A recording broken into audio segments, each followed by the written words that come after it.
Hey guys, look, I gotta beat them back before they could get here, so they owe me beer.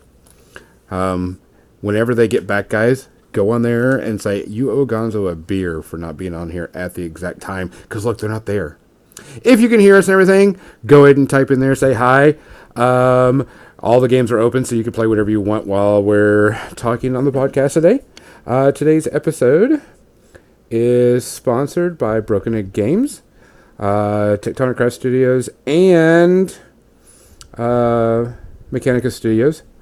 Also, guys, if you're looking for any widgets or anything that's really, really awesome, check out our link. You can find it, and it just got posted just not too long ago. You go to Broken Egg Games, you can find all of our widgets, our tokens. Actually, if you buy our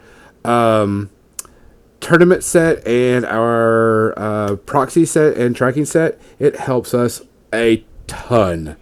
All the money comes back to us and helps us build a better podcast. Because we are looking into getting better equipment, and also it means better things going on. Other than that, it is technically episode 50. Kathy? Aha! 52. I was waiting for you. Episode 52. Who is breathing into their mic? That's John. All right, as long as you make it sound like Darth Vader, I'm fine with it. I don't know about that. But we are back. Xander, 1 year. Xander been with us for 1 year? I don't understand. What? I don't know. 1 year? Xander Voiler typed 1 year. Oh, we don't know what it's in relation to. Yeah. Sorry. But guys, everything we do, like, so we're gonna be changing up our Patreon a little bit. We have to because of Patreon requested, and we are changing up some of the rewards. We got some cool things, but we got to make sure that we're doing them right because we don't have to go through them again. And we're shifting up the way things work. If you support us and you get a reward, the episode and information will go live, but at a much later date. So you'll be the first pick for of a lot of stuff, like minis and movies, Dawn of the Harbinger, all that stuff. Oh, and talking about Dawn of the Harbinger, the entire team is going to be at War Machine Weekend, and we're going to do a live stream on Facebook Live and record it of a session. And since we're all going to be, we're going to play like people originally used to role play. Face to face. In the same room? Yeah, face to face in the same room. Are you gonna roleplay face to face? It's madness. I know, it's madness. But I did find it hilarious. Our last recording got messed up, so I didn't get to post it. But I was joking, and I was like, I can just get the app on my phone, and we can roll dice there. And Tim goes, why don't we just bring fucking dice? And I'm like, oh, fucking A. Right? So, at War Machine Weekend, we are going to have an hour-long or so episode of Dawn of the Harbinger. We're going to stream it live on Facebook. And I'll definitely record it so people can listen to it later. And it's going to be a pivotal point of the story. One, because I want to see everybody's reactions of what's going to happen and just have a good time. Other than that, man... This is so much fun. I keep on saying how much I love y'all and stuff, and this is awesome. But this is so much fun for me. Let's go to tradition. John, before we even start drinking, is there anybody we need to toast to? I don't think so. I think we had a couple good weeks where we haven't had a lot of celebrity and meaningful deaths. God, that sounds fucking terrible. Yeah, things that we know what I need mean. to cheer. Celebrity deaths. Yeah. Celebrity deaths. I mean, yeah, that really sounds terrible to say it that way. Only one in the gaming sphere. Uncle Duke Seafried died this week, and he was just huge into in the gaming industry. Old school gamer. Old school gamer. So we'll do a cheers to him, and of course, cheers to everybody for being here. We appreciate it. at the convention. I got a lot of good feedback about our podcast from people I didn't think that listened, and it just goes to prove that even though we do this live, people listen to us a lot at other times, which is amazing to me. Cheers for that. So, Kathy, I'm going to guess rum and Coke. Actually, I finished that already, so I'm drinking coffee now. Oh. What up you there? She's already done. Already beat me. All right, John, what are you drinking today? Well, I took some Red Stag black cherry whiskey and mixed it with a cola. Anyone to guess what kind of cola? A cherry cola? No, you don't double down on the cherry, Kathy. That's crazy talk. It's Dr. Pepper. I like Dr. Pepper, but that sounds like cherry Robitussin. No, it's really good. Is it? Yeah. No. I'd try it. I'm willing to try it. Gonzo, you need to get more intestinal fortitude to hang around with my drinking. It's just Dr. Pepper. I can't drink Dr. Pepper anymore. There's something about it just churns my stomach. That.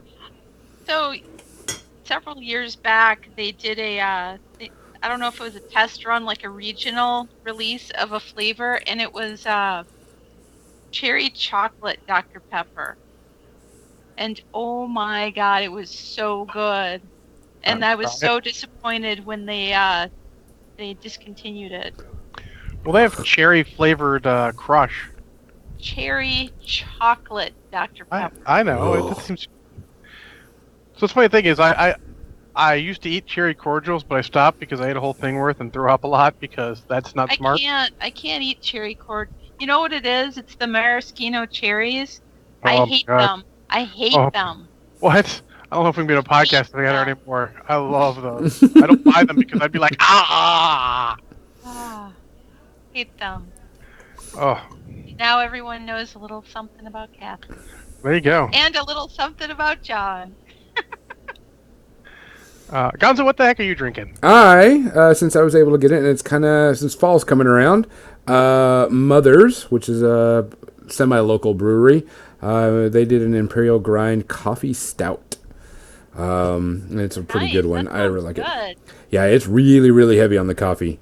Let's see, perhaps you thought we'd hit limit of coffee aroma and flavor in a stout? Think again. Never content to rest on your laurels. Your Mother's is up in the ante. It starts with a robust and subtle sweet imperial stout. In the fermentation tanks, we add freshly roasted and ground espresso blend beans. But we're not done yet. Cold brewed coffee blended just prior to bottling means a beer that delivers a slap to your senses. Well, let's combine things I love. Beer and coffee. And beer. Coffee and beer. And it's actually really good. Sarcastic. I actually fucking hate both, generally speaking. I was going to say, I thought you said you didn't like beer. So. Yeah, I'm not a huge beer fan, and I don't like coffee. It's so good, though. I, on the other hand, would absolutely taste that, because, yeah. No, Xander, that's not entirely true. You can't put a cherry in anything, and I will drink it. Just most things. Like lighter fluid, I bet he would not drink that with the cherry in it. Yeah, probably not. I do get cherry Pepto-Bismol. Oh, I can't. No. See, that's too. And cherry NyQuil, because if you're gonna have horrible whole flavor, you also tinge it towards cherry. All right, so here, cheers to, what was the gentleman's name? Kathy? Uncle Duke Seafried. Uncle Duke Seafried. Artist, game designer, writer. Here's to you, man. Cheers. Cheers.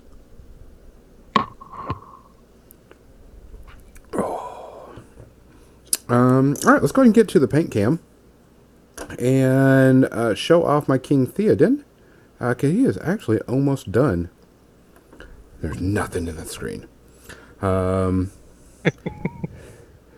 white's really, really bright. I can't get that to wash out. I'm sorry. Oh, yeah, that's always a problem. But he's pretty much done.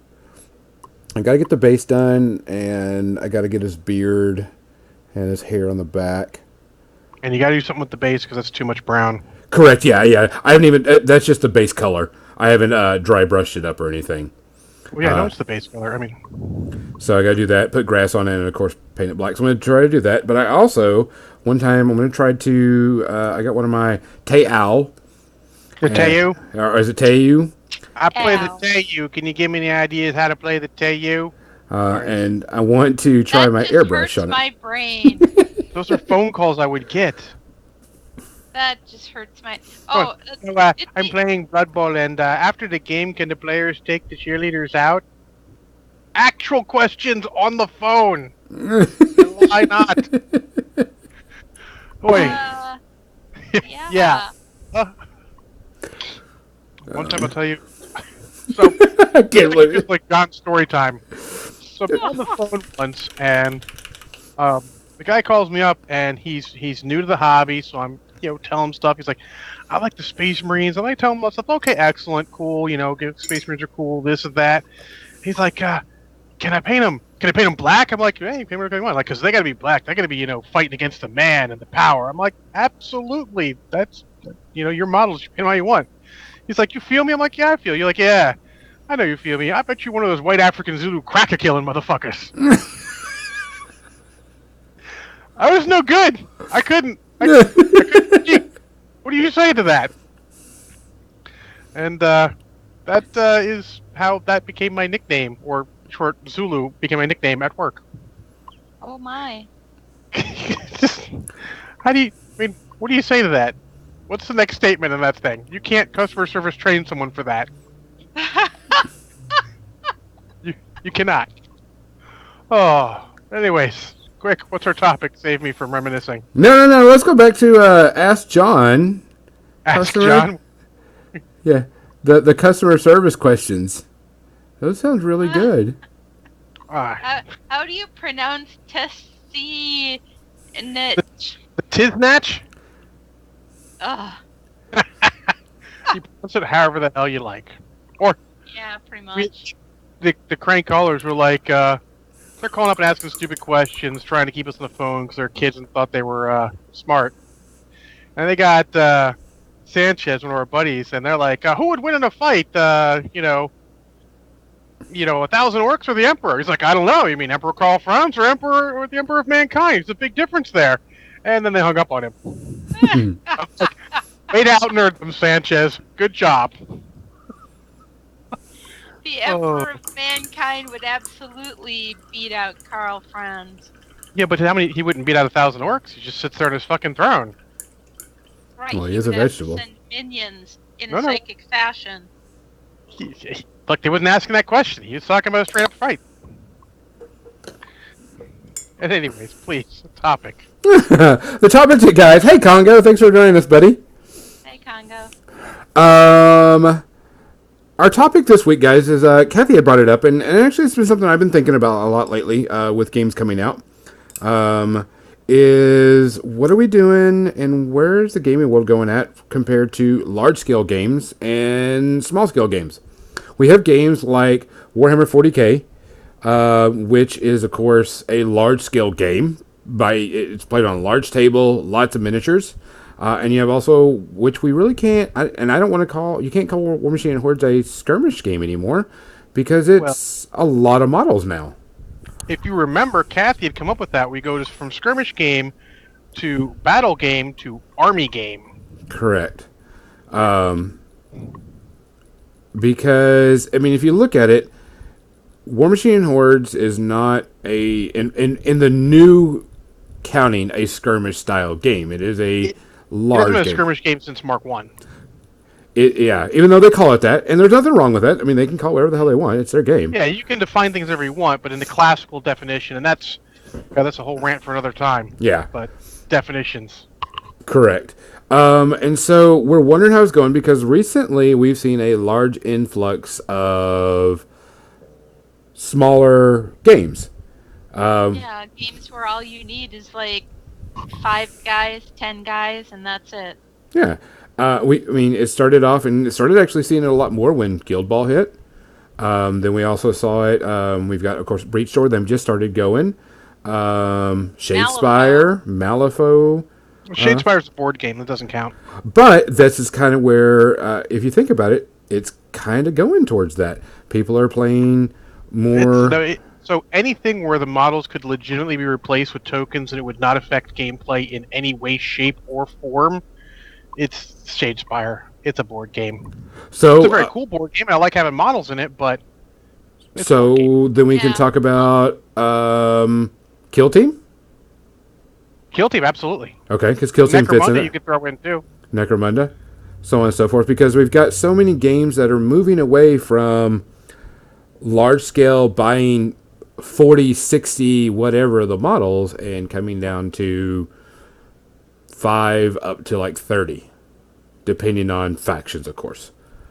Type course. thing. Orcs.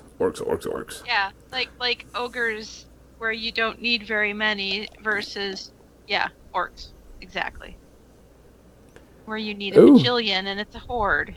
Crimson has made a point, but John, couldn't you replace the models in War Machine and Horde with Pogs, and it would be exactly the same, only probably more colorful? Except that you're playing it. Aw. Except that you're actually Except playing for it I on a hate my table. model. You're not I'm playing it sorry. on a board, thus it's not a board game. Okay, so you're What talking it would look about like then, it looked like there was an old game that Disc Wars that used discs as the Yeah. playing pieces, I remember that. and they moved by flipping the disc. Your movement was how many times you got to flip the disc. I shit you not, Kathy. Yeah. This was big for about 12 seconds. Oh yeah, I remember Disc Wars. I had a bunch of them. It was enjoyable. Sounds like hopped up tiddlywinks. It was an interesting idea that just didn't pan out because the company I don't think thought it all the way through. But Xander makes a good point that pretty much whenever War Machine and Hordes first started out, people thought we were going to be playing with Jacks and Beasts and just walking across the table of Jacks and Beasts, and it would have been a smaller type game.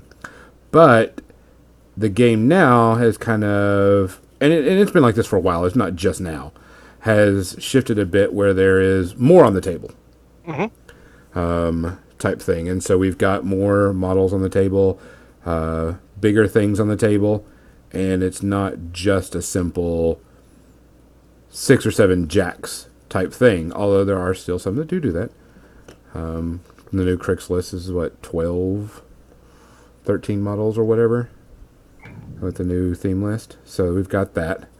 But what we mean is they've gone away from being simple, small the average number Count. of models to play, not Correct. like a list that Theme does list or what. lists. Yeah. We're talking about average models. My Grimkin, I have one list that only has like 13 models, and then I have one list that has, oh my god, 50 or so, give or take. I did that in last edition. I had a Mad Hammer list that was like 78 dudes plus. Yeah. Holy smokes. Yeah. Oh, we called it the Planet of Dudes for a reason. Yeah. When Butcher's like, I can't do anything because there are too many people in my way. Mad Hammer's like, that's right, sucker. Stay out of the way. So, I mean, and that's the thing. I think one of the changes that we're seeing, and reason why, because you don't see any newer games coming out where people are having to buy 40K style amount of models. It's because economy. Yeah. I really honestly think that's one of the things, is economy is a problem. And it's not it's because it's just too much money. Some people Money for all those models for those really huge games. Well, I mean, think about it. One 40K player, 'cause I was talking to them as this tournament, and I says, why do you still Hi, Erica. play 40K? Hey, Erica. And he says, well, I kind of like the game, but right now, I couldn't talk about not playing 40K because I've got too much money sunk into it. And I couldn't sink another $400 or $500 into another game because it's just too expensive for people right now. And I kind of agree with them. I can't argue that point. Crimson has an interesting question. Does Legion count as an army scale game, or is that a special case because it can rest on that huge IP? It's actually more of a battle-sized game, sort of War Machine, because you never have that many models. Quite literally, if you were to fill out your entire army, roster, you would have 36. You would have 50-ish models, maybe, and that's like extreme. You're never going to do that. You're not going to get more than 50 models, which is sort of top end for War Machine, also. Sure, and And that's how. more likely, you're going to have less. Yeah. And also, as a weird counterpoint to that, it's also priced a lot more reasonably to do so, which is weird. That shouldn't be as big of a deal, but it is because, as you guys said, economy is a thing. You know, Gonzo could attest he just bought the rest of his, his new models, and it was not expensive, was it, Gonzo? No, I mean the two I bought Boba Fett this weekend. I bought Boba Fett and the 2 units of scouts Scout and Troopers, yep. the scout troopers. And I think the scout troopers I got for like $22 a piece because there was a discount going on. Yep. And then Boba Fett was like he's a $12 model.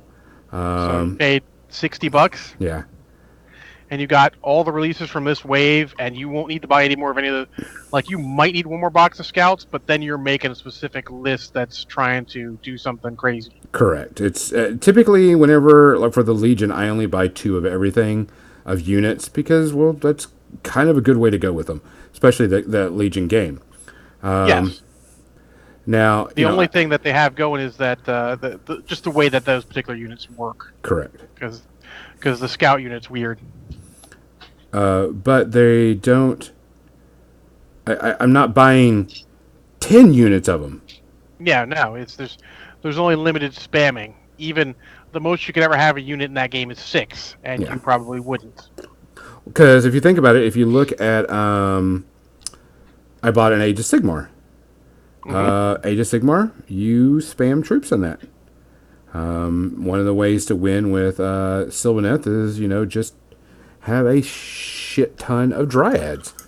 And if you think about it, I could run almost 200 dryads. And that cost me a pretty penny. But there are games you're not going to win like that. Correct. You're not going to. But you want to have a unit of 20. And that means that you've got to buy 2 box sets for that? They're probably in 10s. Most are 5 or 10s, Yeah. and mostly only the elites come in 10s. So probably or 5s. Probably only 10 Yeah. in each. So I got to buy a minimum of that because one, I have a spell that lets me get 20 out. And then I have another spell that lets me get 10. And then if I field a certain army, I want 2 units of 20. So I'm looking at 60 to 80 dryads. Yeah. If I'm running that particular list, which I am, by the way, because I got a good deal on some starter sets. And that is a big game. And there's a lot of people that don't, frankly, even if they could afford it, want to spend that many hours Correct. playing a huge tabletop game. Well, the good thing about GW games nowadays is they're finding ways to play them at a smaller level, or ways to not just have to jump in all the way at the end. Example, I mean, Shadespire and its various expansions get you a small number of models easy you can start using, and they end up putting those units in the game as is, so you can build your army while you're playing Shadespire. Yeah, I like that idea a lot. It's very cool. And then also, GW is committed more, as much as any other game system ever has been, at making smaller levels of play viable. It's not just like, oh, you have to play 2,000 points. Well, sure, that's what everyone plays, but you can literally open the book and they have, basis for, a basis for using less points than that. They have, oh, you can pay, 1,000 points or whatever. They give you the option of playing at lower levels. And for the most part, they have always had that. Mm-hmm. But most people want to play 2,000, 2,500 points because usually they're just practicing for the next tournament. I've found, like at the local game store. And that is a problem with the players, not with the game. You know what they say: hate the player, not the game. That's the community. Yeah, it is the community's fault. We need to work on that. There's a lot of stuff we need to work on as a community, but that's a big one because you want people to play. Let them help them play. Especially if someone's starting out. Army game. Yeah, if you're playing, who cares they're starting out? If someone wants to play a smaller level of the army game, then play them at that smaller level. If you're the organizer, if you're the main guy getting stuff going, play at a smaller level. Like Congo said right there, slow grow leagues. Slow grow leagues are great. Get that Yes. stuff going. If you're playing, they're more important in a, as we said, a army and a battle level game. Where there you have more models. If you're playing something that's purely skirmish, it's not as big of a deal. Let's be honest, the Malifaux and the Infinities, you can start playing at a much less price point of entry. Yeah. Yes. And a much less time investment, even for just assembling the models, much less painting. Sorry. So that's important to think about too for the games, and that's sort of why I think we see so many skirmish level, games coming out, because they're easier to get into. With the deluge of games we have right now, it's better to put out a small scale game because hey, I can have a handful of Batman miniatures and play a game suddenly. Yeah. I don't have this big investment. Just play, have a good time, whatever. Well, and You can put a couple fighters out and have a good game. the footprint of that game is smaller too. Generally, they're like 3x3 tables for those smaller games versus a 4x6 or a 4x8. Or a 4x4 even. Yeah, Correct. so it's way easier at your local game store to have people taking up less space playing a 3x3 game. Plus, it's easier at your home to play on a smaller table. Yes. Everyone has a folding 4x6. Well, because I mean, you also I- have to worry about terrain on a 4x6 or a 4x4 or a 3x3. Yeah, well, we've got a whole basement full of terrain, but besides that, not everybody does. Correct. This guy's pretty much done. Yeah, so Crimson says if you designed a new game, it would fit on a 30-inch wide table, which Kill Team does. If you look at Kill Team, it's actually made to be played on like a 22 by 30-inch table. It's got a mat for that, just so you can Play it on a normal table. any surface that you have around, which is a good idea. I like that a lot. And it's it's a matter of making the rules fit that. But I feel like you're going to see a lot more of these actual skirmish level games come out because there's more chance of getting your slice of the pie. Like honestly, if you had a full army level game, if you had a 40K / Age of Sigmar size game coming out, and you're trying to get a piece of the pie, good luck. Well, you've got to commit all your resources to that one game, whereas if you're playing a skirmish game, like I could play Malifaux, and I still have a budget left to get into Guild Ball, and I still have a budget left for maybe some Kill Team, and I've got a budget to dabble in a bunch of different skirmish level games, rather than investing all my money into 40K or something. However, if I'm playing Kill Team, I'm probably going to succumb to playing 40K. Well, yeah, but that's sort of the wonder and interest of the gateway game, as they call it. Well, you know what I've been finding, and this is absolutely not even a miniatures related game.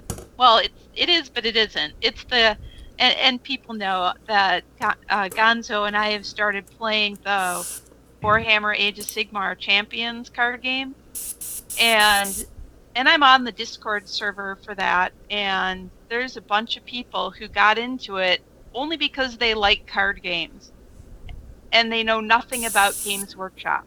Mm-hmm. And so now they're getting interested in the lore behind all the cards because they have good artwork and everything. And the more they're getting into the lore, now there's people, posting about Shadespire. There's people posting about Kill Team, and it's sucking people into, trying some of these smaller games. And that's the gateway. That's the gateway into playing 40K and Age of Sigmar. Mm-hmm. Well, I mean, if you think about it, you could, and someone made a difference, said something that you could buy 2 armies and get, $40, $50, $60 of that game and be okay with it. You could buy, you could spend, Infinity, couple $100 and have a decent size? I think Banyan got in for under 2, and he has a 300-point army and some cool stuff on top of that. Yeah. And a lot of people can justify, okay, $200, I'm good and solid. I can spend $200 on another game system. Arena Rex is like that way. You're playing with 5 or 6 models. And it is a smaller skirmish game, but it's still a fun game. But, that's something I have to worry about. I'm going to have to use the airbrush, so I'm going to have to put myself on mute. I am going to... Thank God. Shut up. I am going to try to do yellow armor. I am going to be using Demonic Yellow from Army Painter. Using my new Sotar 2020. This thing is awesome. I'm going to try this out, see how it works. And if it works out pretty decent, I'm going to paint all my army, all my Teao. I'm going to do it weird. Yellow. I'm going to do the gun, the armor, shoulder pads, any type armor plating. I'm going to do yellow, and then I'm going to go back and take an orange wash and wash it in. What do you think about that, Cassie? Sound good? Sure. Okay. Maybe an orange brown mix. We'll see. Yeah. Well, we'll have to see. It's a test. I've never painted with yellow because yellow is such a hard, shitty color to paint with. And since I have this airbrush, I'm going to use that. Yeah, I know. This is the reason why I wanted to try it. And it's on a bleacher, so it's going to be okay. You can't be afraid to experiment with new equipment. Yeah. And this is a breacher, and breachers aren't like super hot, and I've got plenty of town models to practice on. I did try the matte white on pure black, and it came out perfect. This horse was prime black, and then the white I just airbrushed the white on the horse, and it came out super awesome. So we're gonna see. So I guess what I want to say is, so I get y'all talking. I know that we can't. If anybody brings out a large army game anymore, it's going to be near impossible because one, GW has that kind of on lockdown, and it's not going to hurt GW. GW is not going to have a problem competing with small skirmish games in the 40K variety. But what do you think about all the other small skirmish games going against the bigger games? Because that's going to be something that's going to have to go pretty wild. So I'm going to mute myself. John, take that from there. Well, I mean, the skirmish games aren't really competing with the army games. I mean, they're competing for the same dollars, but not competing otherwise because we all have our hobby budgets, and the skirmish games, like Kathy said, take such a smaller portion of your budget. You're going to be able to get into more of them. I think more than anything, we're just going to find that games like War Machine are going to be a little bit on the outside because they're at that battle scale, which is a step above. And honestly, their models are, for the amount of models you need, are not priced advantageously to get people into the game. Yeah. Well, something like Legion really kind of is. Absolutely. Legion, Dust. Dust, yeah, absolutely. Dust is actually more of an... Mm-hmm. They're all priced a little more, aggressively. Is that a good way of saying it? Competitively. Competitively is probably a better way of saying it, because let's say, if you get a unit of something for a full actual 10-man unit of something for Privateer S models, you're talking $50, maybe $60, maybe $70. That's a lot of money. Mm-hmm. Yeah, I was amazed when it was only a couple years ago I went to the local game store, and I hadn't looked at Privateer Press stuff probably since Mark II. And I know people way back then had been talking about how much cheaper it is than Games Workshop, but now I go to the game store and I'm like, I don't see the value. I don't see the cost, being less than Games Workshop for what you're getting. It isn't anymore. They've had to raise it a bit with what they've done with their plastics. I mean, the best way to look at it is, so here's as close as you can get. This is it's a 10-man box of, the Stormblade unit is 9 men. It's $45. And that's not even the full unit. And that's a small unit. If you add the UA, it's, $65 for that unit, which is only, 1/5 of your army, not even. That's a tall order when you look at the comparison to, a $25 box for some other games where you're getting a higher percentage of your army. And yeah, Congo, you're right. GW and Private Press are in the same ballpark. Most other people are less. But I mean, if you look at, because I look at Legion, and like I said a couple weeks ago, I'm like, oh, I need to buy this new stuff. It just came out. Well, I got Han Solo in my box of Scouts at full retail price for under $40. That's pretty good. It's a new unit commander and a new unit, new army commander, new unit for under $40, which is pretty darn good. So I mean, there's a lot of these battle games are going to have to be careful at how much they price their models at because of the competition. Yeah, I'm looking at Bolt Action's British Army expansion set. Mm-hmm. It's like $58, but you've got 4 infantry, you have 2 vehicles, you have 5 crew. Well, let me ask you, since you play a little Bolt Action, about how much of an army is that? That's like 2 vehicles, a third maybe. Okay.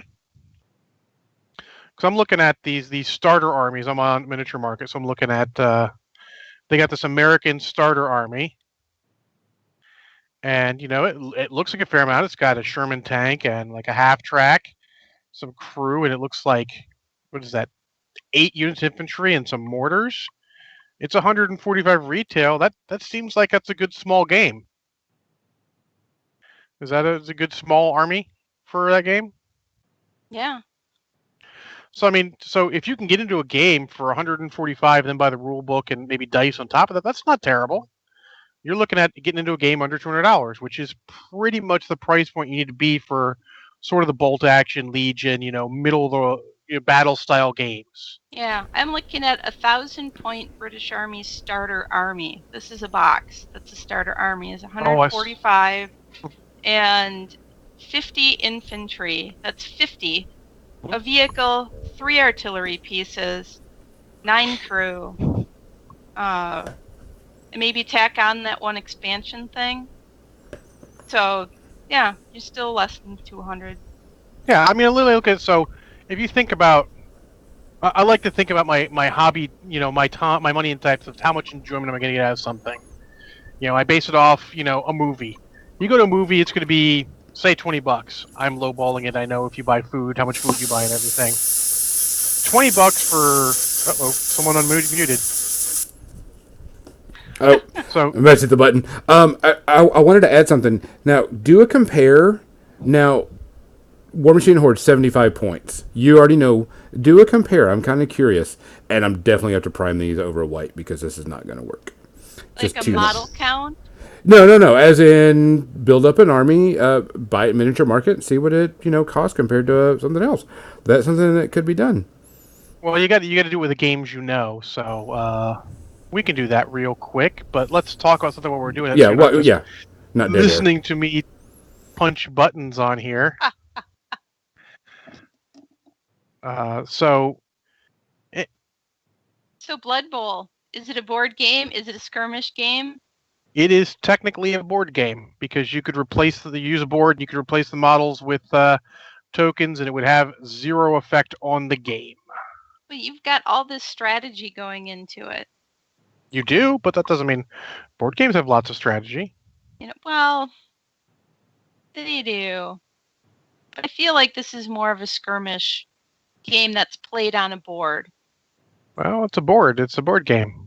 I mean, because you absolutely could take cardboard stands and play 40K with cardboard stands and paper tanks. Except that you're still playing it on a table with terrain and all, not on a board. The game comes with the board. You play on the board. It's functionally a board game at that point. You look at definitions at that point. I don't want to say you're being nitpicky. One of us is being nitpicky, but that's sort of the way I look at it. All right, let's see what we got here. I got a Star Wars Legion Army. I think this is the last one I played, more or less. What does my cart say?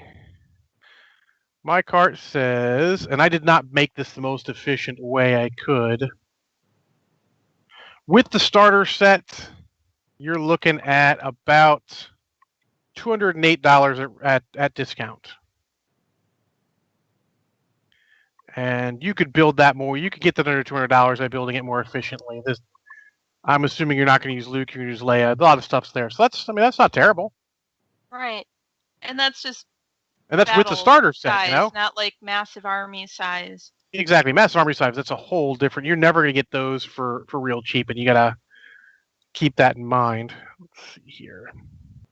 I guess we want to look at War Machine next. So aside from that, I mean, so Blood Bowl's always been a board game that has a very good, a very large miniature element to it. And it was the board game that got me into 40K. That was my gateway game into other Games Workshop games. So if I hadn't been going to the game store to play Blood Bowl in a league, then I would not have started playing 40K. And then ultimately fantasy as well. It is a good middle of the road.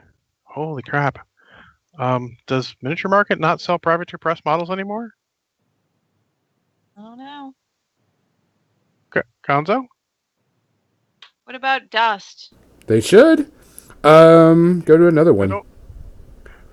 Oh. They All should. right, let's do... Yikes. Anyways, Infinity. Dust, I don't know an army well enough to do it off the top of my head.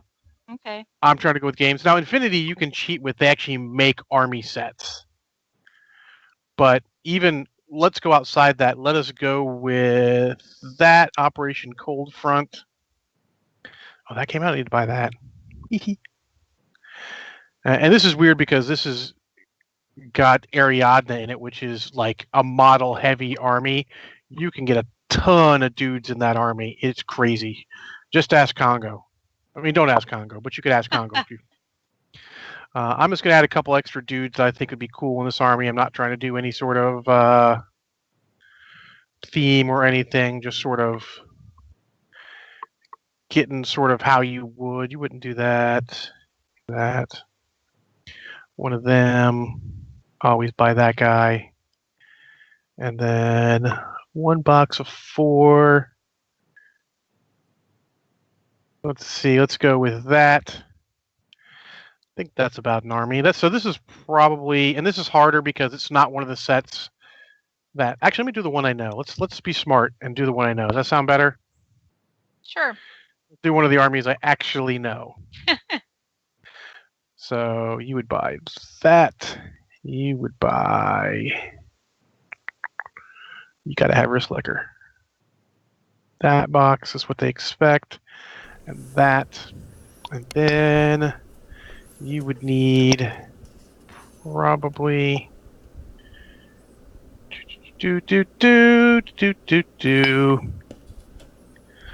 one of the bigger boxes of dudes. I'm exciting you guys, I know. Bigger boxes of dudes. Bigger boxes of dudes. Well, it's like, because basically they have small boxes. You have blister packs and you have boxes of 4 dudes. So, I mean, the boxes of 4 dudes are a little better value, even though you're getting, 4 models at once. That's a really good box. But we would do that one. All right, let's take a look at this and see what we're looking at. Remember, it was like 208 for that. Legion? For Legion with the starter set. And obviously, because you're buying the starter set at the same time, it's going to be a different cost. Wow.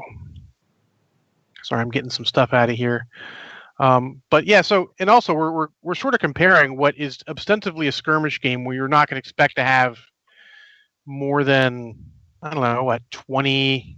You don't really expect to have more than 20 models in a non-Ariadne Infinity army, and Legion plays at an entirely different scale. So it's really the same though, because so with the starter set and sort of how they expect you to start going off, it's about $200 for the Infinity army too. Well, if you want even Guild Ball, like you get into Guild Ball, you're playing the Butchers, you get the starter pack, that's 4 guys, at least it used to be, for $65, and then you need more guys. You can't just play with those 4 guys in the starter box. You need at least 3 more guys. Let's take a look at Guild Ball then. All right, Guild Ball. Let's see. You're going to want So the thing is, they've got bigger boxes now. Yeah, it's different now. Union, Ball, Union. So let's go. So the Falconers Guild, that looks good. Let's add that to the cart. I'm gonna go Butchers. So the starter box, what does that come with? Ox, Princess, which is the dog, brisket, boiler, boar, shank. And Guild So Ball's a that weird comes one with because there's no basic box to buy anymore, right? So there's a couple extra guys in this starter box than used to be, and it's funny because the old metal one with 4 guys was like $65, and this one with 6 guys is $40 to $50. Remember, they're also now that single piece plastic models. Oh, even better, because oh my god, what a giant pain in the ass for those things to put together. Yeah. So I'm looking and just looking at the Falconers Gear with my limited knowledge, I grabbed a handful of things for them because, I mean, cool. And I got to about $100, which is what you should expect from a true smaller level skirmish game. Yeah. And that's including a rule book. That's including the season 3 rule book. Yeah. And you're only really fielding maybe 6 guys tops at a time with this game. And then I also got the dice and tokens because I noticed you really want tokens. And I mean, you might as well throw that in there to give a fair. Oh yeah, you definitely need tokens. If I'm getting the starter sets for other games that come with dice, I might as well get some dice. So yeah, about $100 is not bad at all. And that's sort of what we're looking at. You look at the true small level skirmish games. You can easily get into Mallow for about that same $100. You can Malpo's a little weirder because the box you can get in for $100 easily if you're using the 2-player starter and one of the 2 factions is one you're going to play in. So I think that we're going to see, with the way the prices are going, more of those skirmish level games because it's easier to sell people on that $100 or $200 level. I was Legionnaires was talking about Gatsby 3 and 9 Slayers, which is a current list within Crix right now. 9 Slayers at $30 a piece is $270. Gatsby 3 is roughly $30 or so. He's got it listed out at $342.86. Okay.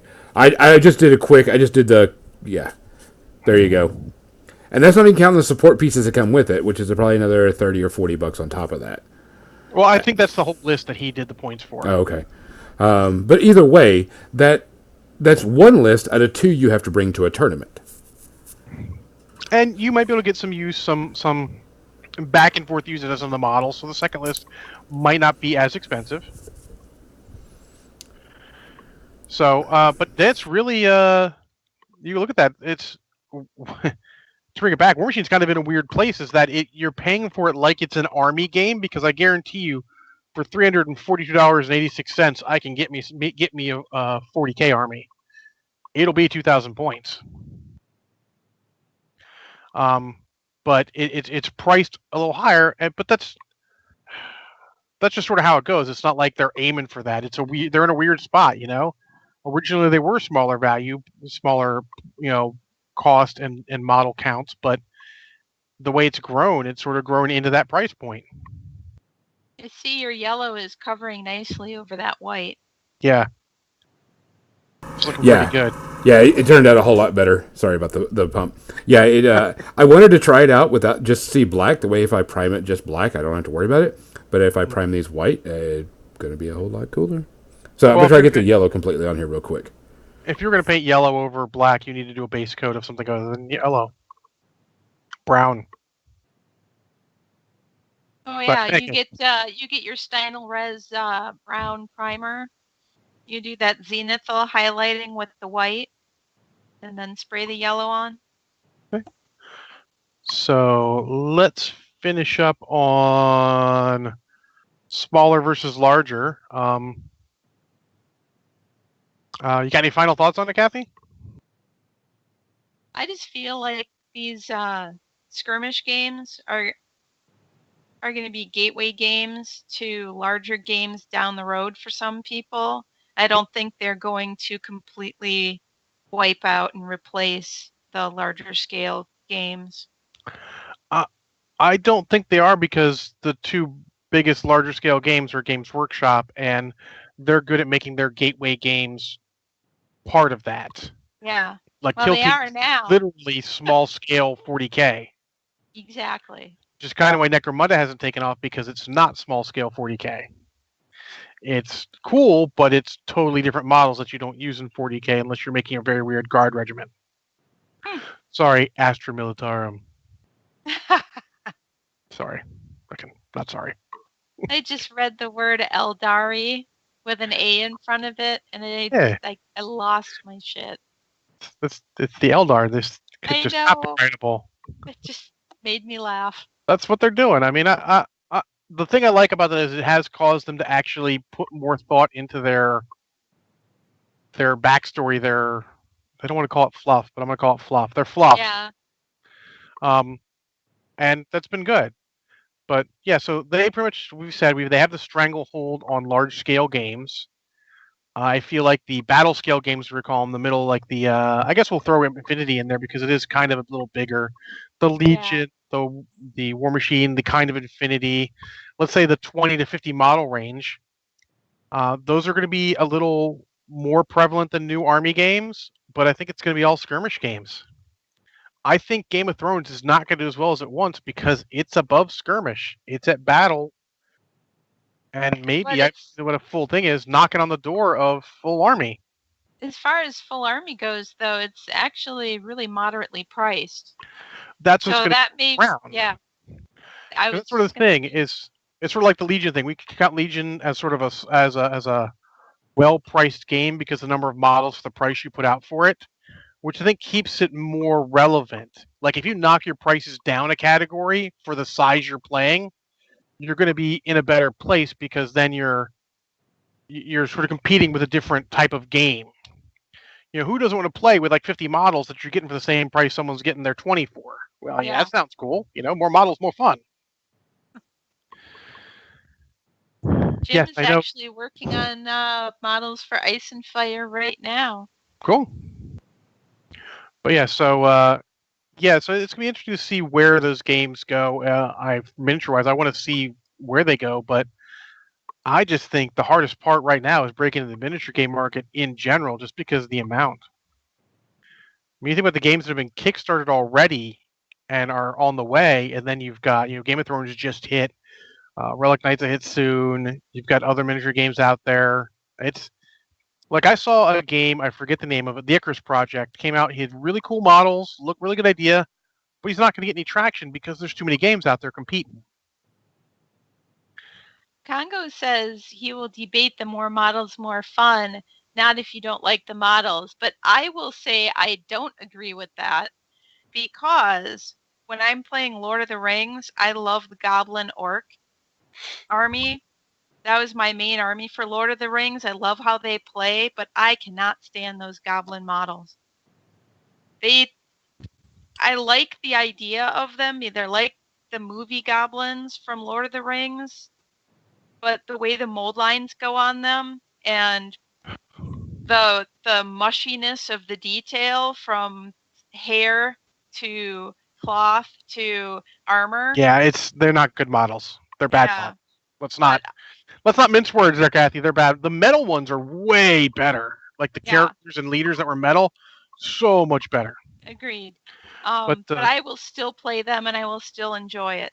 and that's another weird scale. It's going to be kind of battle scaled. Oh, they're 28 millimeter true scale. Well, I meant scale of the game. Like Oh, it's I see, battle I see. scale, knock Yes, on the door, that's army battle scale again. scale. Yeah. And actually, Legionnaires brings up another one. We didn't talk a single bit about Mantix games. Oh, whoops. Well, Mantix games are basically just 40K or fantasy reskinned. Yeah. I hate to be so blunt.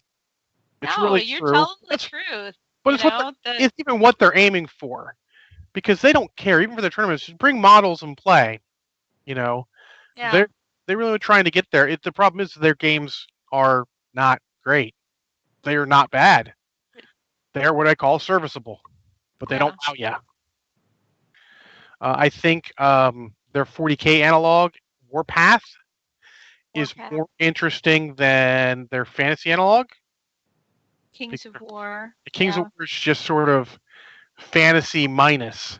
It's meh. They just Yeah. doesn't have any. It doesn't have what made fantasy interesting. Though I love the concept of you make a block of guys and you don't take models out. You just take wounds on that block, and eventually the Yes. whole thing breaks and runs away.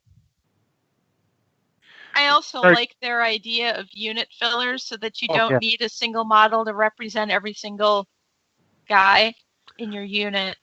Yeah, there's a guy locally who's doing that, and he's like, I need to have at least X models in the unit for it to count. So I'm working on unit fillers and all that stuff. And I'm like, that's cool.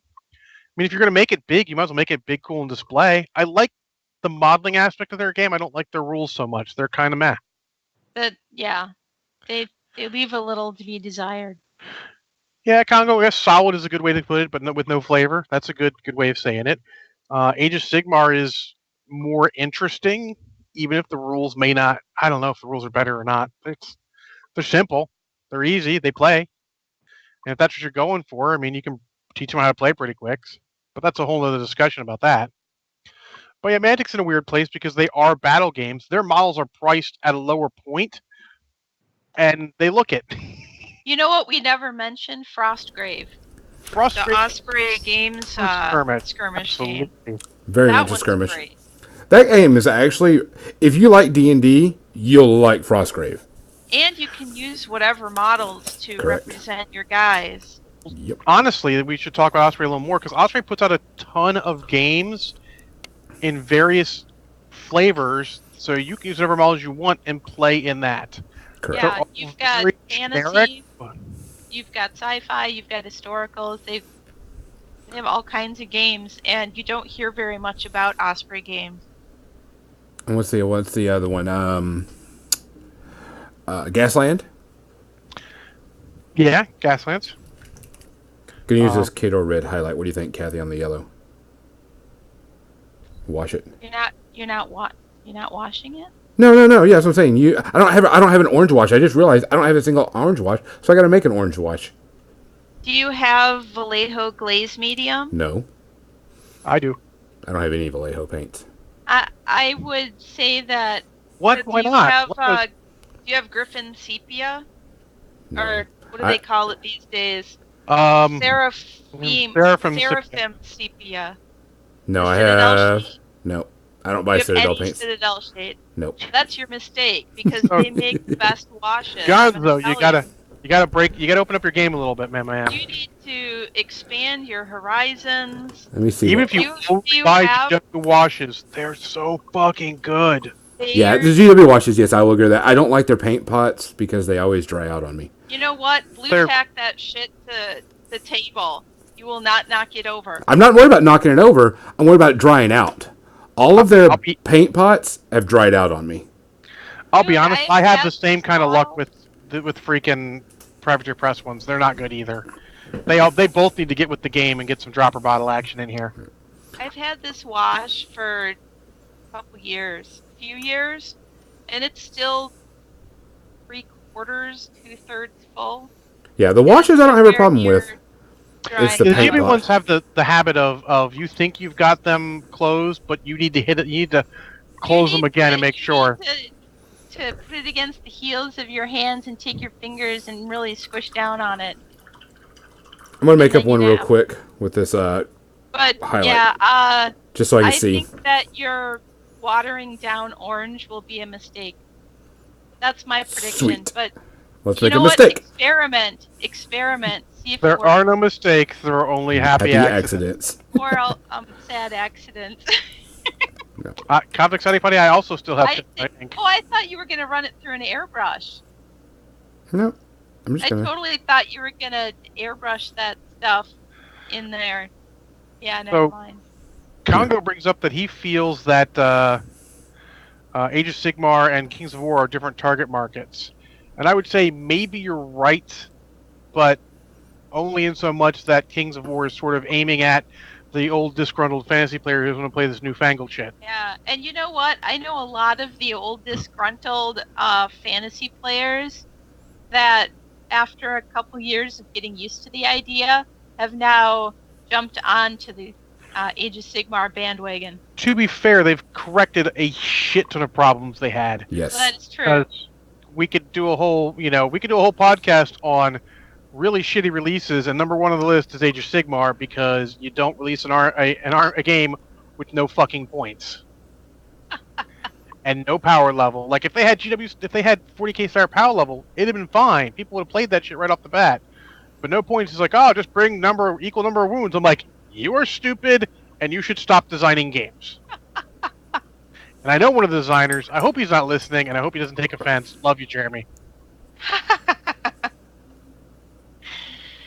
Yeah. So, So yeah, there we go. how's that orange going there, Gonzo?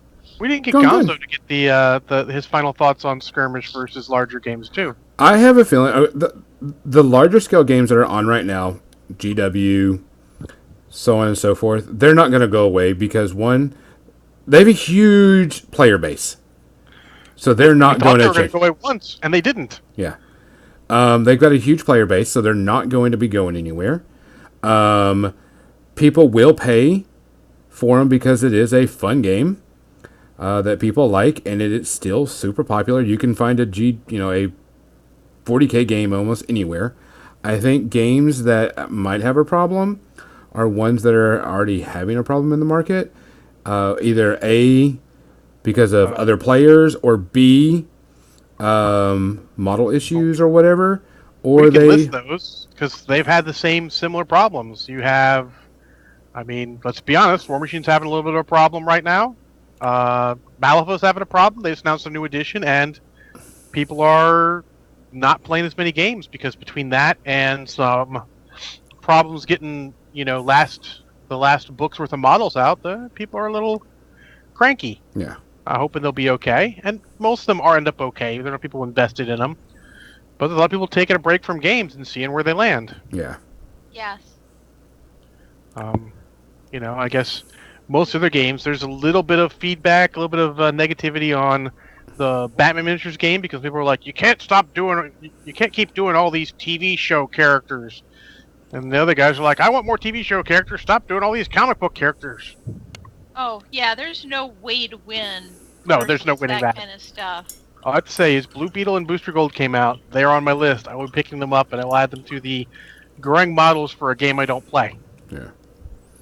But I might have to, because, if you guys saw recently, I have a fair amount of models now. I actually dig this look. It is not bad. I feel like... It is not bad. I feel like you could probably take a bit of a wash later after it's dry and darken a few areas in. You like serums up? But otherwise, Now, I'll have to go get an actual orange wash, but I like the way it looks. I don't think an orange wash would do as good as that did. I'll be honest. I like that. And you know what I would have called that? I would have called that just like a glaze of orange over your yellow, and then I would take a darker, like a brownish color, just to go into the recesses as a wash. Yeah.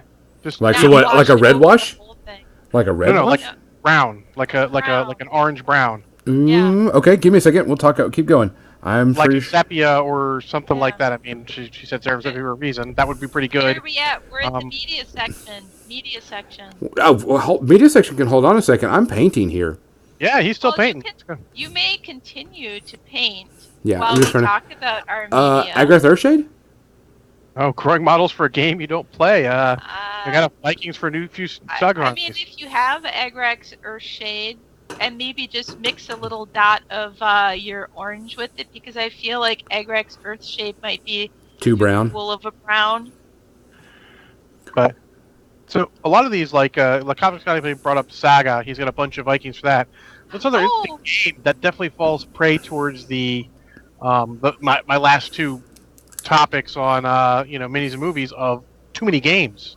I enjoyed Saga. I played a demo of that at Adepticon this year, and I really, really liked it. What I want everyone listening, all you dice sets out there to do is get a little sheet of paper or a spreadsheet or whatever, and write down all the miniature games that you play or want to play, and you'll be shocked by how that number is. It shocked the crap out of me. I was in the teens, and I was like, I can't do that. Oh, yeah. The list of games that I want to play that are only tabletop games is huge. Will I ever get to playing most of them? Probably not. No, unfortunately, no. It's to the point where I haven't bought a copy of Shadespire yet because I'm like, when am I going to play it? Yeah. Yeah, yeah. It plays really quick, but it's sort of a discussion I had with my buddy Bill, who's What Will I Play on Twitch, does mostly video games, Magic on the video game version and all. And he's like, I don't even get to play some of these games, like Legend of the Five Rings. We're big on it, right? It's a good game. It takes longer than I want that game to take. And the amount of time a good game of that plays, we can practically get the majority of a miniatures game in. And that's a problem. That's probably a good another topic is time and what games to play with your time. Yeah. Wow, Xanderpro has got a really small list of games they wants to play. I'm Very impressed short with your list. ability to focus, my friend.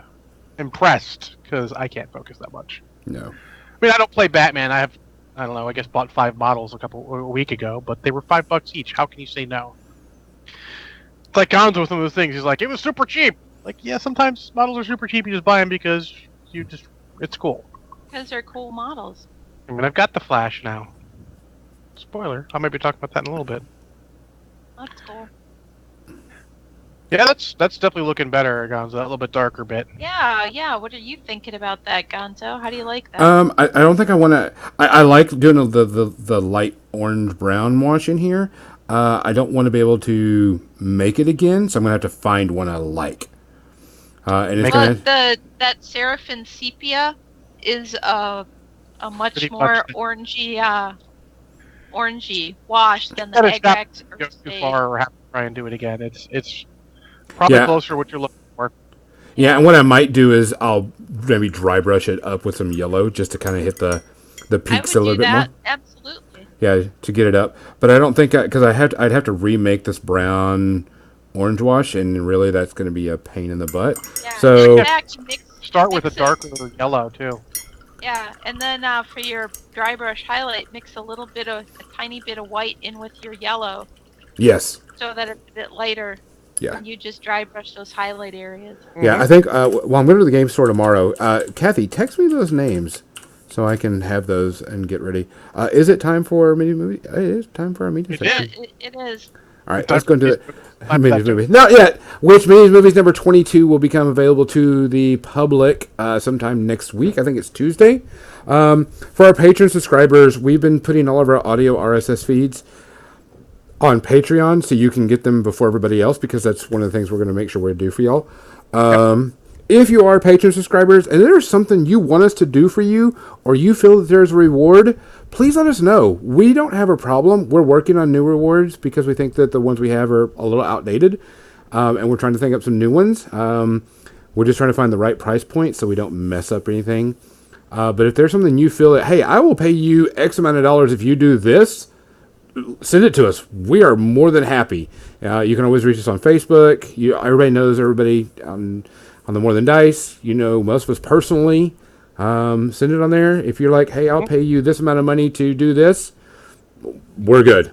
We want to provide a product and a time for you. So Yeah. do that. I have 3 things I need to talk about. I could talk about 2. I Kathy? have only one. Only one. So I can go first. That way we can kind of space it out. Yep. I'm going to talk about something, and it's a TV show. I'm very picky on my TV. There's very few shows I watch, and I'm just there. But I'm really picky on this one TV show because this TV show hits me in the feels, gets me happy to watch it, gets me sad to watch it, and I've been missing good TV. And I'm talking good TV because it's a good drama, it's good everything. And I like it, and I know some people, well, that's kind of a silly show to watch. And I'm like, no, it's written real well, it's acted real well, it hits all the pertinent topics that we need to talk about. and it's the TV show This Is Us. It's a story about a family that has adopted kids, and the cool part about it is they play parts from the past, present, and now they're doing future. So you learn about all the characters. Like one of the characters is dead. We all know this. Last season we found out how he died, because in the future that's becomes this girl's mental health problem is her father dying. The writing for this is so awesome. It is so good. It's won a ton of awards. It's a lot of praise. And it's modern day. It hits topics. There's a lady on there that's a very heavy set lady, and people were like, she shouldn't be on TV because she's heavy set. And I go, no, this is what the purpose of it is, guys. This is how some people are and the way they live.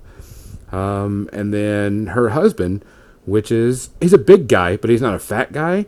And they gave him crap for wearing a fat suit because he lost weight. And they were giving him crap for not being fat enough for his part. I'm like, guys, this is life. You're going to have to get over this crap. They're actors.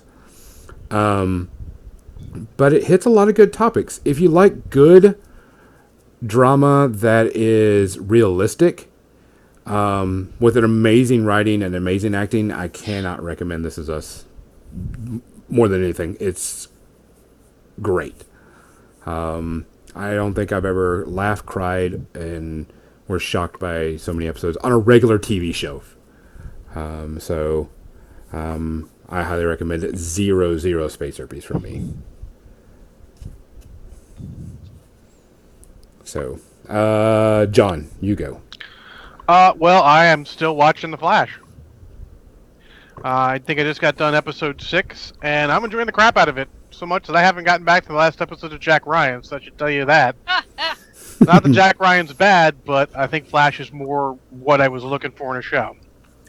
Okay. It is very comic booky for the most part. It has that good comic book feel. It's not too CW-y, though I see there's hints of it here or there, but that's...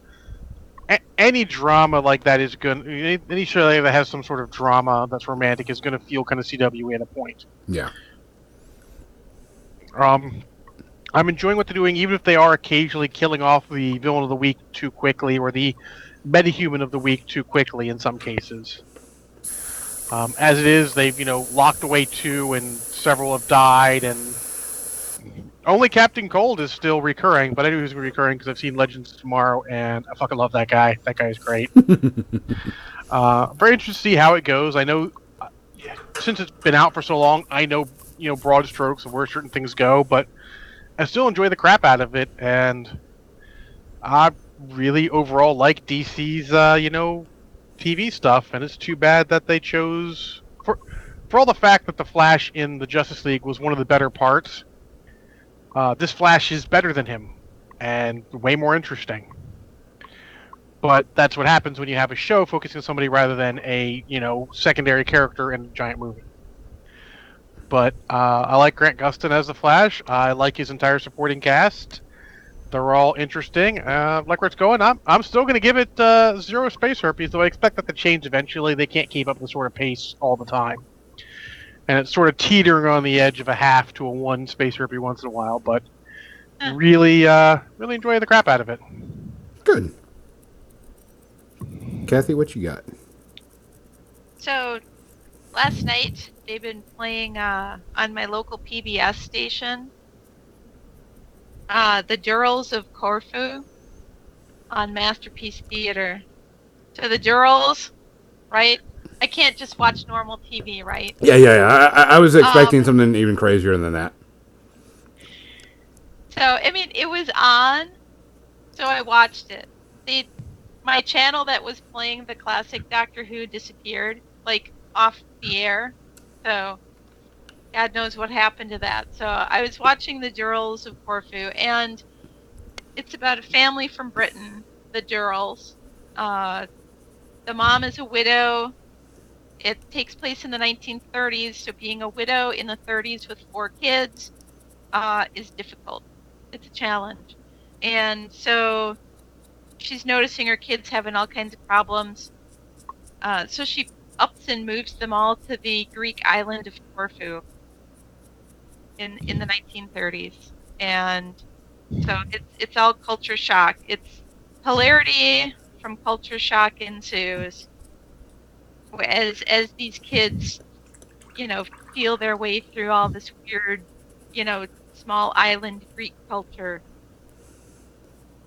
and there's a bit of whimsy to it. There's just enough whimsy to it for it to be uh, funny. I mean, it is funny, but there are some moments where, you know, it's very real, that there's real struggles that you know happen. Actually, it's based on uh, a series of books by the youngest Durrell. Gerald Durrell wrote the books My Family and Other Animals, I think. He's a naturalist, but he wrote these books about his family's experience. He was 11 when they moved to Corfu and just kind of documented it. And then they made this series loosely based on the books. So I've really enjoyed it. I only got to see like 5 episodes, and then I had to go to sleep because it was midnight. I'm like, no, I can't. I looked on TV You don't Guide, want to turn into a pumpkin. they were running them all night. And then they all today they were running the second season. And then the first episode of season 3 was today. I didn't watch them because I'm only like 5 episodes into the first season. But I definitely want to look it up wherever I can find it and watch more of it. Cool. How many space herpes? 0. 0 space herpes. Okay. We're all doing well with our quality TV watching. We're making good choices. We didn't make one this week. Oh, Cleveland lost. That's too bad. Shocked. I'm shocked. Yeah, I know, isn't it shocking? All right, Gonzo, do your second. My second was I watched A Wrinkle in Time, which is based on the book. I think we're talking about these not good ideas anymore. You know, I was watching it, and to me, I think it was overhyped. Because Overhyped? it was overhyped because Oprah was in it. It wasn't a bad show, don't get me wrong. It just... There's something about watching shows now when all of it is filmed on green screen. Mm. The entire very, very, very limited part of it was filmed on a location or whatever, and it just kind of irked me watching it. And I understand you got to do it for some things. I'm not dogging them for that, but it just didn't play out well. I couldn't get into the characters; they were not interesting. Action was kind of slow. There were some really sad. Yeah, it didn't flow very well. It was very choppy. It just didn't work. And I was kind of upset because it's a good book. It's a fun book. I think going for a PG rating kind of shot him in the foot, I guess you could say. But I understand why. But Well, there's kids there, so I mean, Yeah. it's kid based. You really have to go for PG. Yeah. yeah, But, there's no reason to. There's no reason to really make it more than PG. But it seemed like they were just trying to. They were trying too hard. And I don't know how you make characters that aren't interesting that are based off of the characters in the book, because every one of the characters in the book was interesting in a different way, whether they were whimsical or, you know, villainous. It just didn't work, and that's the best way to put it. I watched it, it just didn't work. I think maybe because the book is I think it's too hard to put into a movie in a way. A lot of books are. You need to really rewrite them. If you look at some of the best books that have been turned into movies, they've been pretty heavily rewritten, and some people are like, "That's not actually the book anymore." Like, No, it is. It's just you need to think about that. They have to rewrite it to make it fit a Yeah. different medium. Yeah. You have to have the feeling of the book, even though you're changing things around. It just didn't work. It didn't work at all. Could have done a lot better with it. So I can't. I got to give it 2.5, 3, because Yeah, it had that's too to. bad. Yeah, it had some cool scenes and it looked kind of neat, but everything was pretty much green screened. Um, it says like this is the Oprah Winfrey's in it. Yay! Go see it. And you're just You like, know, I saw the trailer in the theater on yep, one of those rare times when I actually went out to see a movie. And I was very excited because I have always loved that book since I was, I don't know, 10. yeah, And and then I started hearing the feedback about it, after it first came out. Everybody was so disappointed. I never bothered to go see it. yeah. Very not very entertaining at all. Not happy with it. You can skip it. Especially Actually, if you're a two fan. two more things I want to talk about. Thinking about it. Especially if you're a fan of the book. Don't Fair do enough. it. So skip So it. before we get to the next one, Xander Vorlo 2 says, "Have you guys seen the trailer for Mary Poppins Returns?" No, I have have not. not. I've seen the teaser, not the trailer. I might look it up. Let's do some trailer talk real quick before we get to Gonzo's last one and my kind of last one. Did you guys see the Dark Phoenix trailer? Yes, I did. What is your opinion? Not happy, but I can't give it a complete no because one, I really love the Dark Phoenix and I love the X-Men, but it seems like the last X-Men movie. Meh. My capsule is.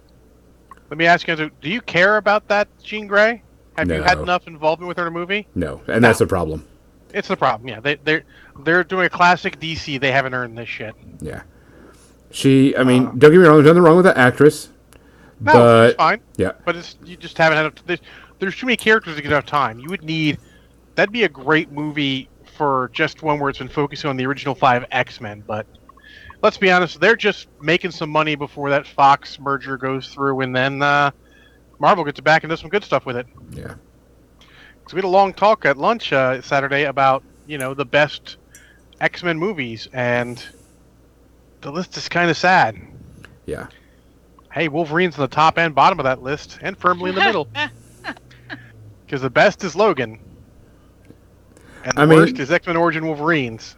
And Norin tried to argue with me, and I'm like, you cannot fucking argue. You don't even say it. X3 is so much better than X-Men Origins Wolverine. Don't even fuck with me, man. The biggest problem is you don't care about the character. She hasn't done anything. She was in one movie, and that was it. It's the opposite of Logan, where you care about the two main characters so much. Yeah. So, kind of mad. Bumblebee, full trailer. Anyone? I haven't seen that one yet. Oh my god! That's the one I haven't. I won't talk about it, but I did hear that they're kind of doing a mesh of the G.I. Joe Transformer saga type thing. Get the classic designs. Yeah. You got Gen 1 classic designs, like Soundwave and Ravager. Yes. Now, I am sorry about that. Yeah. Oh my god. Yeah, that's definitely in the very probably going to be a full price movie. Yeah. That's not the same guy who did the other Transformers. That Michael Bay. Wait. No, it's not Michael Bay. No, it's not Michael Bay. Right. So there's hope, Congo. There's hope. There's hope. Yes. I mean, I saw the teaser for it, and it looked freaking amazing. And this is a full trailer, and it looks really good. It's especially if you love Transformers as a kid. It's got potential. It does have potential. One, because it is Generation 1. So we will have to see. And they're really embracing that. Yeah. I mean, honestly, I did a review of, I don't know if it was here or it was a solo review of it. It was one of my movie emergencies, wasn't it? I think so. Transformers: The Last Night. Go listen to that. I haven't done one of those in a while, but listen to the one on the last night. Capsule review. It was better than I thought it was going to be, and not absolute trash. But Gonzo, go ahead and hit your third one, and then if we have time, we'll talk about some music I'm listening to. Hang out with Erica for a little bit this weekend or this week, and Don't have to look forward to. I had to. I didn't have to. I did. You chose to. I chose to watch one of her guilty pleasure movies, Okay. and I know I've seen it before, even though I saw it right sitting there, and I was like, "Ooh, I don't know if we can be friends anymore." Uh-oh. But it was her guilty pleasure movie, so I have to give her that. We all have our guilty pleasure movie, and it was The Covenant. Okay. I remembered watching it whenever the scene came up where he disassembles the car and reassembles it as he goes through another car. And I was like, oh yeah, this is a movie where all the warlocks / witches are frat boy doucheheads. And they are the douchiest people in the entire show. Horrible people. It's a YA movie before YA movies were a thing. Let's be honest. Yeah, and this is the reason why it's a guilty pleasure for her. I prefer Hack, I'll be honest. Yeah, it's horrible. It's bad. The special effects show. No, Gonzo. Please, don't mince words. It has some. What's funny is it has some pretty big named or pretty decent actors in it, but everything is just so douchey. And that's the best thing to describe these characters. They're all a bunch of douche.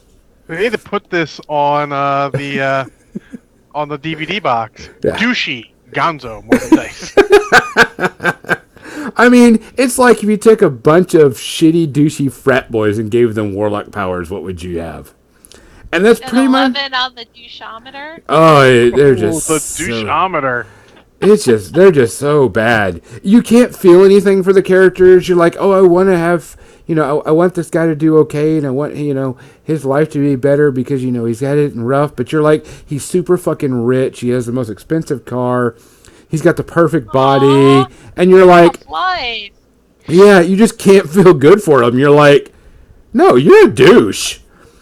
I mean, and everybody thinks they're the greatest thing in the entire city, and every girl's in love with them.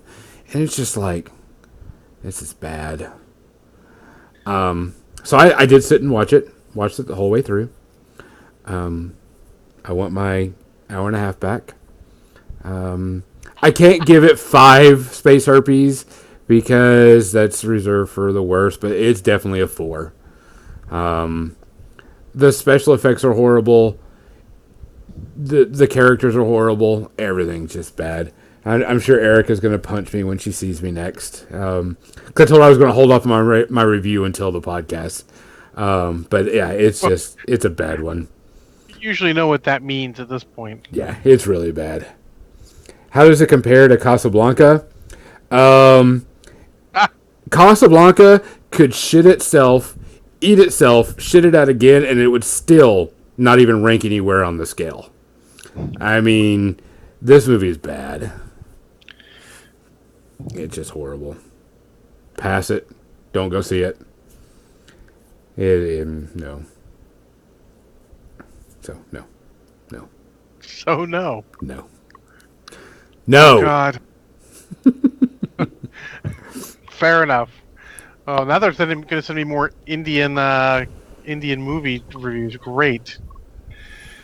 All right. So last thing I would talk about is not Brushhead Dave loaned me a CD. It's the most recent CD from Five Finger Death Punch. Ooh, how was that? It was very listenable. I mean, from front to end. I mean, it's a little front heavy. The earlier songs are better than the later songs, but overall it was very good. And I've actually impressed at how that band has changed over the years. Because, I mean, when they first came out, they were very super duper. They were like the definition of growly metal. Yes. But their lead singers realized he can actually hold a tune, and he's been doing a lot more, and it's made them a lot better of a band. They're very enjoyable. They still have some of the best covers out there. I mean, if you haven't, look up one of their old ones. Look up their cover of Mama Said Knock You Out. It is amazing. This one has Blue on Black, which is really good, and they also covered Gone Away from yes. The Offspring, and that one's it's really different than the original. They put a lot more feeling into that move. Into that, it's impressive. Yeah, I've heard the Gone Away version, and that's actually one of my favorite versions. Yeah, So. it was like the Offspring version's good, but this just really hits emotion in it. They really well, Offspring singing in sort of a punk angsty way. Mm-hmm. They're going feels. Correct. So, Go ahead. I give that CD zero space herpes. I'm trying to figure out what rating scale for CDs, but I guess it's still space herpes. Still space herpes.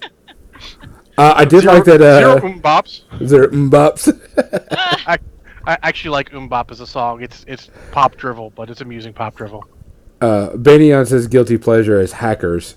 Oh, fuck yeah. I gotta agree with him. Hackers is a guilty pleasure type too. So the difference is I'm not guilty about that. I don't fucking care. That's what I was thinking. Is like, what's there to be guilty of about that? Not like how I like Dirty Dancing. That's a guilty pleasure.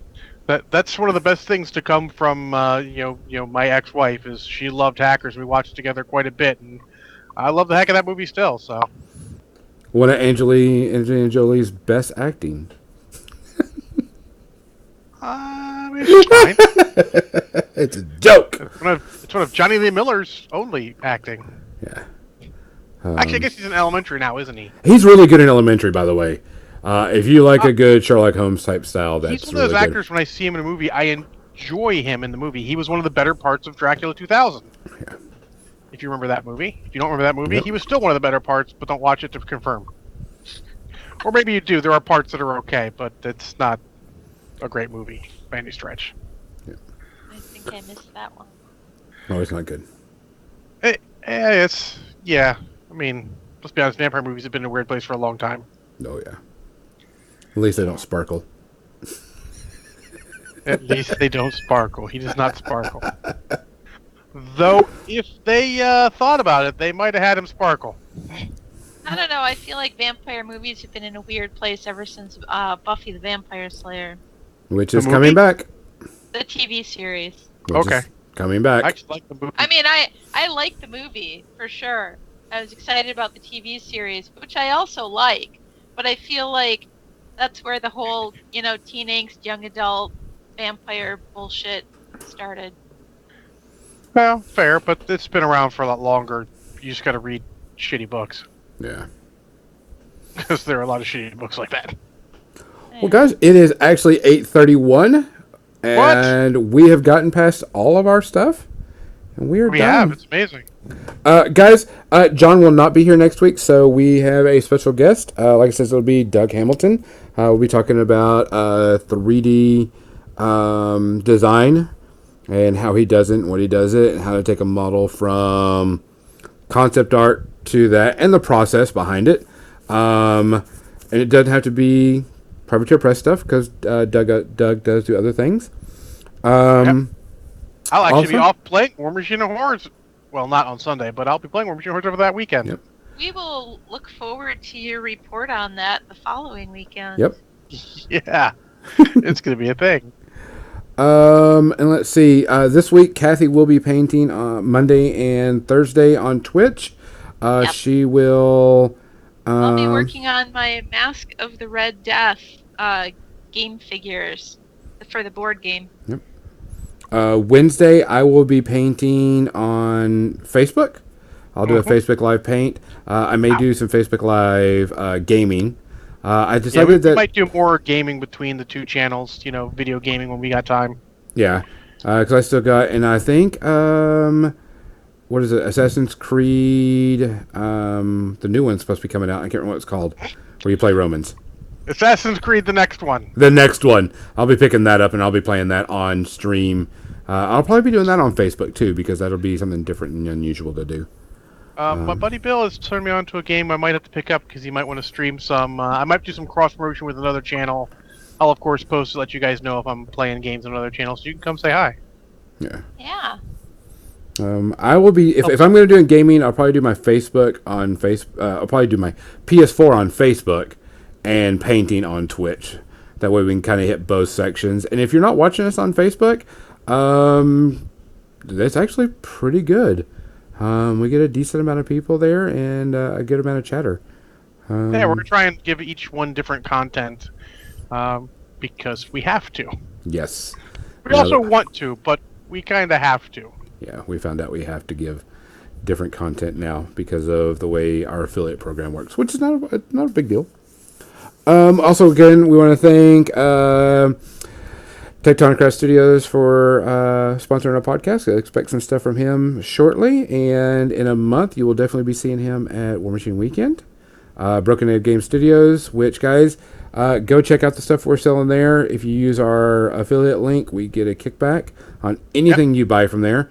If you buy our widgets, token set, and tournament set, we get a major kick to the podcast on that. Remember, they're not just usable for War Machine of Hordes. There's a lot of games that need that kind of stuff. Actually, more of Age of Sigmar I play, the more I realize you kind of need some of that.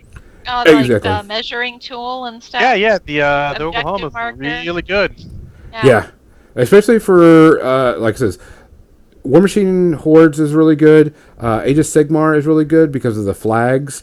Also, the tournament tracker and the movement. Plus, you got to be within a half inch to... So the measuring tool is good in Age of Sigmar because you got to be within a half inch to get melee in the first place. And the 3-inch measuring is controlling an objective in a lot of cases. I mean, there's a lot of use for those things. Yeah. Xander we tried to make it. Up a good point. He says he'll use it for kill team for scorekeeping. Yes. Mm-hmm. We tried to make this stuff so everybody can use it in every game.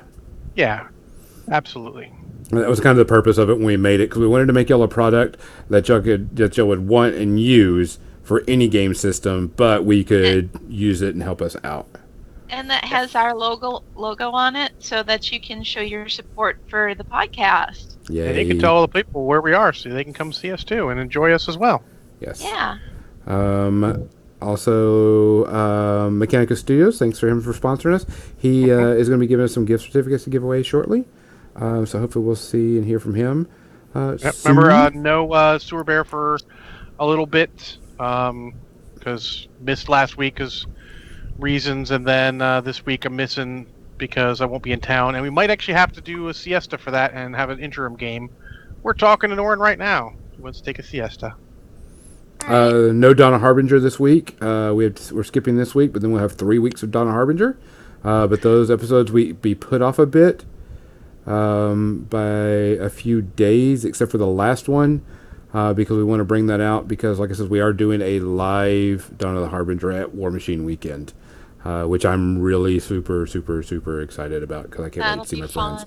I can't wait to see these guys. I've met everybody except for Jackie. And Jackie has been so pivotal to a lot of the cool story elements. With her character dying and then making a new one, and her new droid is amazingly funny.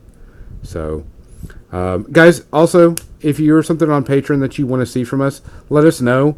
We know that some people had to drop the Patreon because of money-tight reasons. We totally accept that. We don't hold that against you. We do. We do, trust us. Family and life first. Yes, and that's how we always do it. But we do want to put a good product out for y'all. So if you're something you would want to donate money to, because we all do this. If I give you this amount of money, let us know. We're cool with that too. We do this because we love it and we like y'all a lot. Word to your mother. So for episode 52, we're done. For More Than Dice, I'm Gonzo. I'm John. And I'm Kathy. Thanks for listening.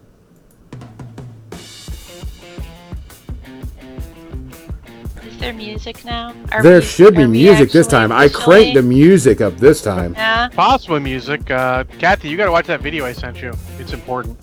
Great. Videos. I don't even have my Facebook on right now because it dings in my ear whenever things like that happen. There should be good music going. I cranked it. Let's crank it up some more. Crank that soldier board! Crank it. What? I really like this yellow and orange. This turned out really cool. I don't more of that song, honestly. I have standards. All right, Kathy, you gotta definitely text me the paints I need to get. The paints? Yes, that you said I should get. For your yellow? Yes. Yeah. I won't just click You need to buy some real paints, not that perfect your Press P3 stuff. What?